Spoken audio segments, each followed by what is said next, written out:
आइए सुनते हैं यशपाल जैन जी की कहानी नया रास्ता और स्वामी का वात्सल्य। नया रास्ता। भूदान के दिनों की बात है।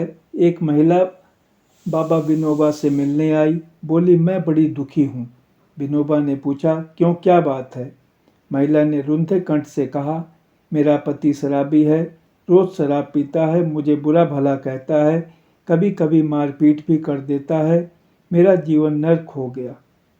विनोबा ने पूछा, जब वह शराब पीता है तो तुम क्या करती हो? वह बोली, मुझे बड़ा गुस्सा आता है और मैं पहले उसे खूब उल्टी सीधी सुनाती थी, लेकिन जब उसका कोई असर नहीं हुआ तो अब मैंने उपवास करना शुरू कर दिया। उपवास में खाना पीना सब छोड़ देती हो? विनोबा ने पूछा। नहीं। वह बोली, फल खा लेती हूँ।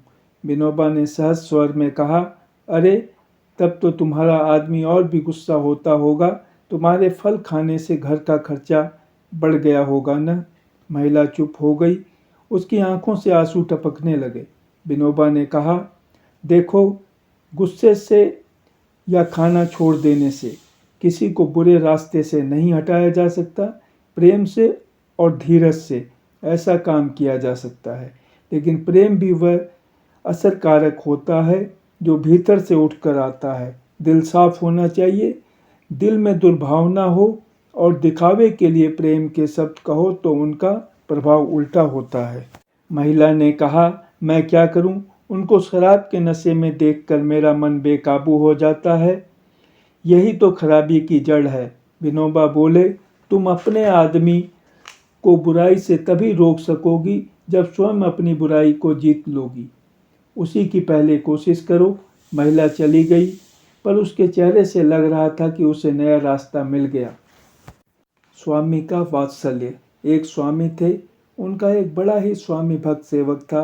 एक दिन सेवक के हाथ से स्वामी का कलम छूटकर धरती पर गिर गया और टूट गया। स्वामी ने खींचकर कहा, यह तुमने क्या किया? यह कलम मुझे किसी ने बड़े प्रेम से दिया था। सेवक कुछ नहीं बोला, चुपचाप बाहर जाकर बरामदा साफ करने लगा। वह अपनी असावधानी से बड़ा दुखी था। थोड़ी देर में स्वामी जी ने आवाज़ दी, इधर आओ। सेवक के आने पर स्वामी जी ने उसकी कलाई पकड़कर कहा, तुम हमारी कितनी सेवा करते हो। तुम्हारी सेवा के बिना मैं एक दिन भी नहीं जी सकता, लेकिन तुम्हारी जरा सी भूल पर मैं इतना बिगड़ गया।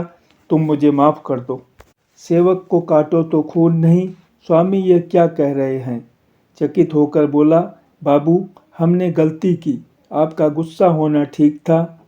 स्वामी की आंखों में आंसू भरे थे। उन्होंने अवरुद्ध कंठ से कहा, जब तक तुम हमको माफ़ नहीं कर दोगे, हम तुमको नहीं छोड़ेंगे। सेवक का दिल पहले से ही भरा था। स्वामी का इतना कहना था कि वह बच्चे की तरह रोने लगा। स्वामी ने उसकी कलाई और कसकर पकड़ ली। सेवक ने स्वामी की आंखों से आंसू पोंछे और सुबकते हुए बोला, बाबू, आप चुप हो जाइए, हमने आपको माफ़ कर दिया। यह स्वामी थे भारत के प्रथम राष्ट्रपति डॉक्टर राजेंद्र प्रसाद और सेवक था सीताराम। कहने की आवश्यकता नहीं कि दोनों के बीच पिता और पुत्र जैसा संबंध था। धन्यवाद।